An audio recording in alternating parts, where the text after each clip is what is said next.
4.1 billion pesos per day ang gastos. Ito mga akalain mo ang mga ipapanganak ng mga tao ay may utang na. Yung pang ipapanganak, ha? Hindi katulad nating mga senior na. Kami mga senior na, kayo mga nasa middle age na. So, yung mga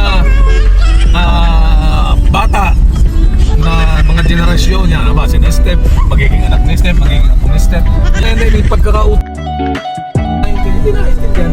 Hindi nila alam kung ano yung mga sinasabing deficit. Yung ano, ang laki.